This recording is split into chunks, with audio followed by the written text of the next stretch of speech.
तो यहां पर हरिश्चंद्र जी की कथा गरीबदास जी ने लिखी है, वो ध्यान से सुनिए, इतना आनंद आवेगा पूछो मत।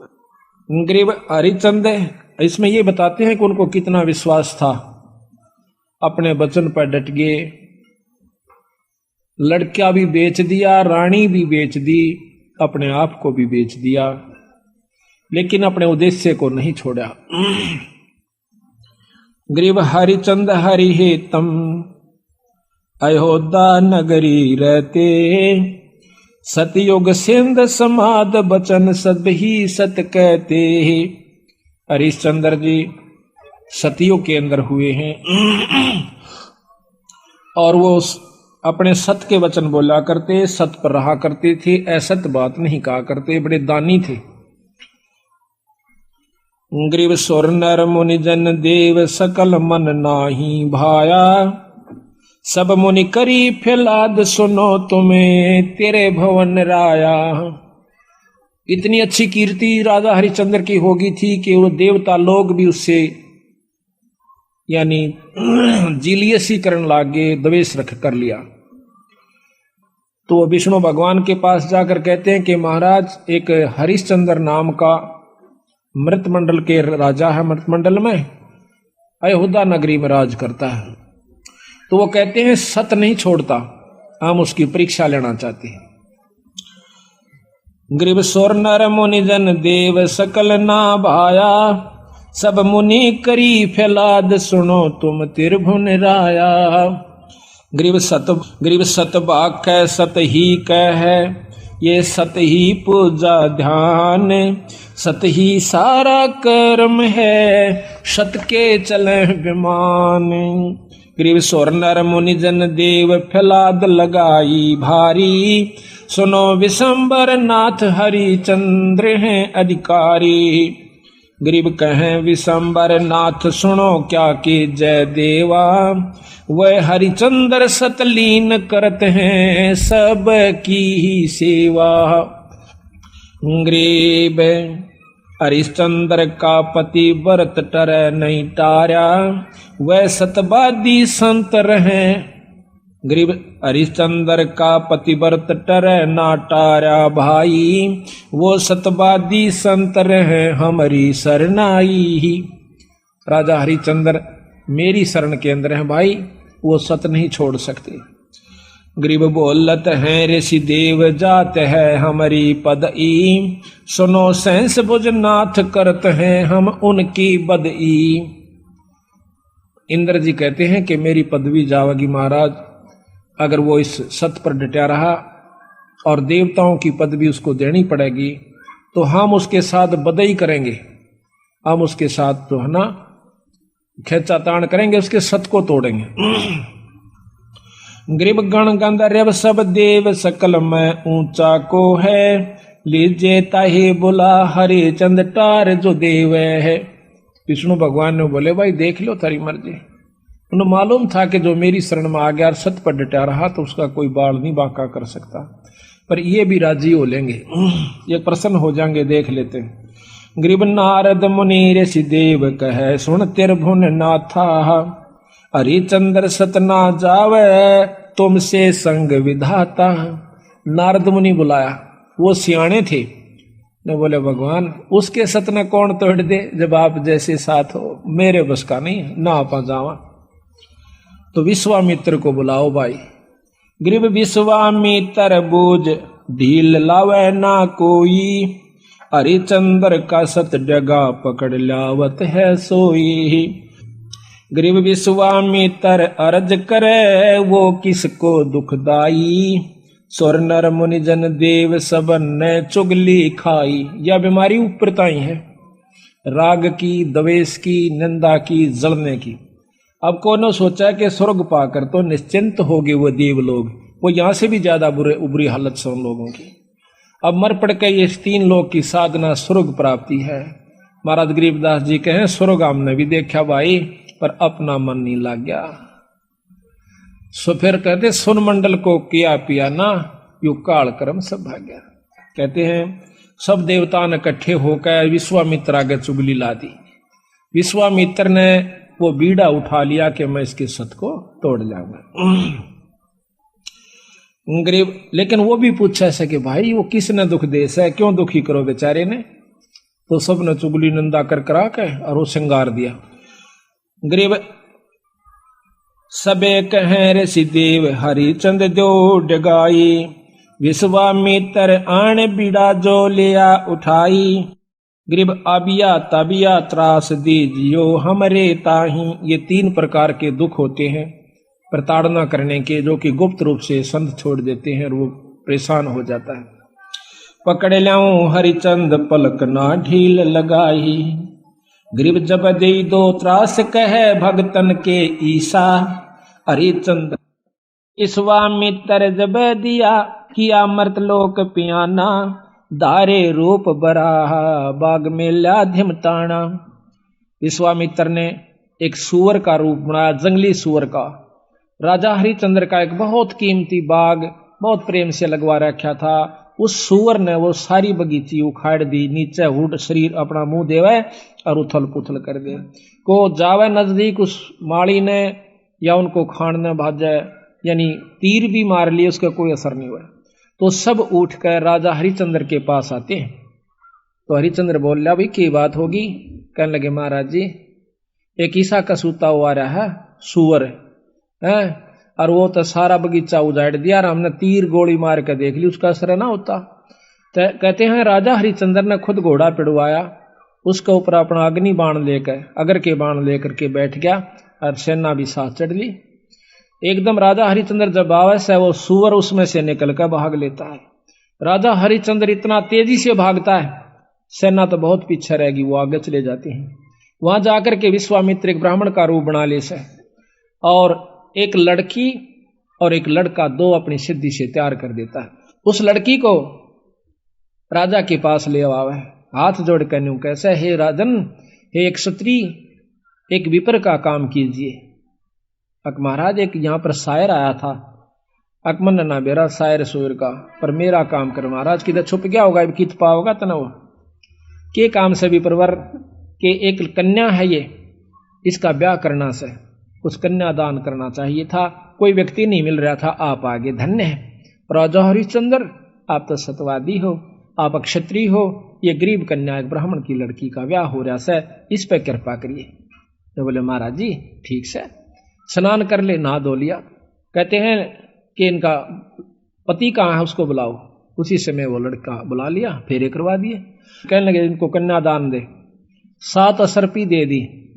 क्योंकि कन्या नहीं कर मांडा, ऐसे नहीं करा। तो वो कहता है हरिश्चंद्र कि तू राजा होकर और 7 असरपी दिखावे, तेने शर्म नहीं आती, तुझे श्राप दे दूंगा। हरिश्चंद्र कहे महाराज नो ना कर, या मैं थोड़ा लेके आया था, जल्दी में था, आप चलो जितना चाहो सो ले लो। कदे वहां मुकर जा, अक नहीं मुकरूंगा, अक लिख कर दे दे। क्या लिखवाओ? अक आपका सारा राज मेरे नाम लिख दे, वो आप पैसे दे देना, तन दे दूंगा। कदे उड़ा जाकर राज्यापन दिखावा। तो उसी समय लिख दिया कि मैं सर्वस्व अपना राज्य और इसको देता हूं, ब्राह्मण के नाम करता हूं, विपर के नाम। वापस आ जाते हैं, आगे आके राजा को ने बोला बैठ घोड़े पर। घोड़े पर बिठा के अगली तरफ और पाछा वो पंडित जी बैठ गया विश्वामित्र, राजा को गले से पकड़ लिया आगे तक। अब तो मेरा बंधुआ हो गया। अब सैनिका ने देखा कि राजा को अरे को ऋषि पकड़े बैठा, तीर चढ़ा लिए। राजा ने बोला कि या तीन मना कर दे, क्यों मरवा है मुझे, ना अपना वचन हार जा। सब उसको कह दिया कि चुप भाई, मारो मत ना, इसका कोई कसूर नहीं है, मैंने लिख कर दे रखा है। तो ने बोला राज मेरे नाम हो लिया, बता कितने देगा वो। 70 जो है ना 100 असरफी चाहिए थी, 100 बार। वो बोला वो भी दूंगा। ने बोला कितने देगा? तो हार जा, अपने बच्चन ने कह दे मैं नहीं दे सकता। ना ये नहीं कह सकता, कुमा के दूंगा। कुमागा 100 असरफी तो 10 साल में भी ना कुमाई जा। ने बोला महाराज हमने बेच दे सारे परिवार ने चल कर, तेरे पैसे जरूर दूंगा मां। तो उसी समय रानी को पकड़वा लिया और उसके बाल पकड़ लिया विश्वामित्र। राजा कति नहीं कसक्या, रानी को मतलब राजा को भी बहुत परेशान कर दिया अपनी सिद्धि से। तो फिर भी ने बोला विश्वामित्र के अब भी राजा अपने वचन ने छोड़ दे, मैं दोनों वन छोड़ दूंगा। कहते हैं वो रानी कहती है कि महाराज नजर नजरा में ऐसे ढंग से कह रही है कि वचन मत हारना, वचन साधन नहीं है, और चाहे जीत मर जाओ पर आप वचन नहीं हारांगे। रानी ने भी ये प्रण करके यानी उसको सहारा दिया, उसको ले जा करके काशी में ले जाता है, अयोध्या में चौकी बिठा दी यानी अपना राज बिठा दिया। अयोध्या में आकर के उसको बेचता, काशी में आकर बेचता है। राजा लड़के को और रानी को एक ब्राह्मण ले लेता है हर हीरा नाम का, 50 बाहर के अंदर 50 जो भी असरफी थी या जो न देना था उसके रूप में। फिर आप जाकर के एक भंगी के पास जाता है, वो कहता है कि तूने मुर्द फरोश का काम करना पड़ेगा। क्या काम है महाराज? कि जो भी आवे मुर्दा उससे कफन उतार लेना ना, उसको 100 रुपया लेना है उससे टैक्स का। बोला अच्छा जी ठीक है, अगर छोड़ दिया तो तेरे से ले लूंगा। बिल्कुल नहीं छोड़ूंगा, ठीक है। कई दिन तक भूखा बाणा बैठा रहा। एक कहते हैं हफ्ते के बाद वो कालिया नाम का झिमर मुर्दफरोश वो आता भंगी वहां पर, कहता है कि हरिया कहा महाराज तेने भोजन नहीं खा रहा? महाराज आपने भोजन की कही नहीं थी। कहाँ खाऊं? ओ तेरे की, एक दुकान बता दी कि वहां से ले आ और अपना खा लिए, पैसे का हिसाब मैं आप कर दूंगा। तो वहां जाकर के वो क्या करता है, भोजन ले लिया एक व्यक्ति का। इतने में विश्वामित्र आकर एक भिखारी का ब्राह्मण का रूप बनाकर कहता कि महाराज मैं भूखा सा, भोजन दीजिए। तो कहने लगा विप्र आधा ले ले, भला हो तेरा सारा दे दे, मैं तो भूखा मरू सू, आधे में काम नहीं चला विप्र राजा महाराज। कहते हैं हरिचंद्र ने वो सारा उठा कर दे दिया, नौका में बैठ गया। अगले दिन फिर जावस है 2 आदमियों का ले आया, 3 का। कहते कोई मांगने वाला आ जाए उसको भी देना होता है। अगले दिन फिर आ गया, आके ने बोला महाराज भोजन दो, हम क्या खेती करें हैं आपका आसरा से। कहने लगा विप्र आज बहुत लयास हूं, आधा ले ले। नहीं महाराज सारा दीजिए। एक कबीर साहब कहते हैं वो नरता मुए जो पर घर मांगन जा, अरुण तो पहला वह मरे जो जा मुख निकसे ना। न बोला ले भाई ले जा। 15 दिन बीत गए, रोटी नहीं खाई, दुर्बल शरीर हो गया। और उधर से रानी आती है पानी लेने के लिए ब्राह्मण का, और उस घाट पर जब वह पानी भर आई तो उठा को नहीं घड़ा। रानी कहती है कि महाराज ये घड़ा उठवाइए। और न बोला रानी कमाल कर रही है तू, ब्राह्मण के घड़े का एक भंगी हाथ लावे, मेरे बस का नहीं, इसमें अंदर बढ़कर उठा ले पानी का मां बढ़कर। यहाँ थोड़ी सी विपरीत कथा हमने सुनने को मिला करती थी कि घाट पर रानी पानी लेने गई थी कुएं पर, और वहां पर यह भी आ गया था पानी लेने के लिए। नहीं, ये गलत है। गरीबदास महाराज ने जो लिखी है वो सत्य है, क्योंकि इन लाखों वर्ष पहले की रामायण भी ज्यों की तो मिलती है बंदी छड़ की।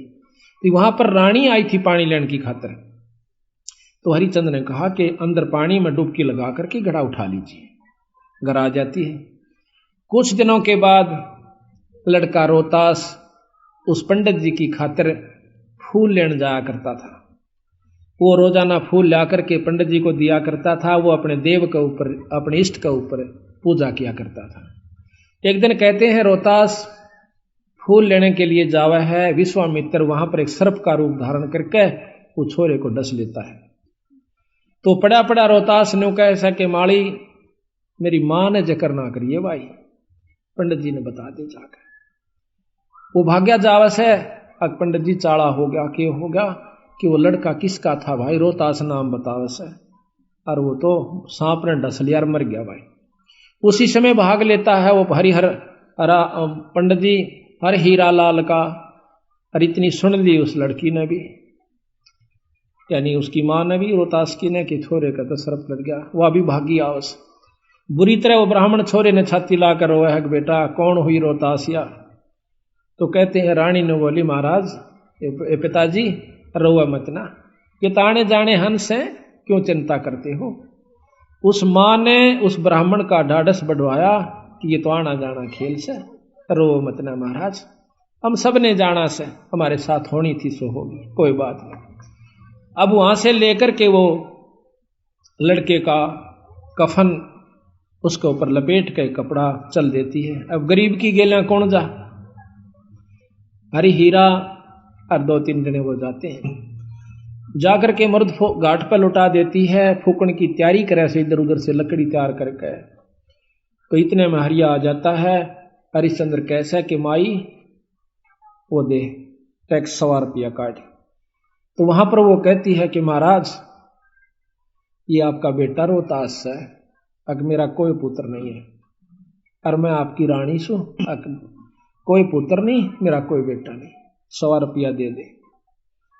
तो बोली चाला कर रहे हो कि यहां पर मैं किस पहले आऊं, इस नगर में मैंने कोई जानता भी को ना, और ना मेरा कोई भाई। इतनी कहकर रो पड़ती है, कहने लगे आड़ा ये को नहीं चल रहा, 100 रुपया दे दे, मैं नौकर प्रयास हूं आज। तो वो कहती है कि मेरे पास पैसा नहीं, कफन उतार लेता है और नो कहकर वह पागल हो जाती है और उस लड़के की लाश को पानी में डाल देता है। वह रोती हुई सिर पागल होगी, अकीब रह भी के गया, पति विमुख, पुत्र है नहीं, पागल होगी, सिर के बाल पाड़ती हुई। और फिर विश्वामित्र ने क्या करा, एक अंधी चला दी, जंखाड़ चला दिया। कौन जावा गरीब की गेला, सब आप अपने घर न टल गए। वह जाकर के एक मंडी में सिर छुपा लेती है, पड़ी पड़ी रोए बेहोश हो जाती है। उधर से विश्वामित्र ने क्या करा, एक बहुत बड़े अधिकारी का लड़का एक बाघ का रूप बनाकर, चीते का रूप बनाकर छोरा मार दिया, पाट दिया और भाग गया लेकर के। वो ढूंढ पड़ी, जब वो विश्वामित्र ही दूसरा रूप बनाकर कहता है कि आजो मैं बताऊंगा थारे छोरे ने एक डायन ने खा लिया। और क्या करा विश्वामित्र ने, एक पशु की को खत्म करके और उसका आगे उसके हाथ पांव खून खान लगा के घेर दिया और उसके मुंह का खून लगा दिया। बेहोश पड़ी थी वह रोहतास की मां तारावती। तो सारे उस राजा को, नवाब को, अधिकारी को, सैनिकों को लेकर के वो विश्वामित्र उस मंडी में ले जाकर दिखावा से कि यह पड़ी डांड और हाथ मुंह तलिए खा और ये बाकी हाड हुड पड़े से।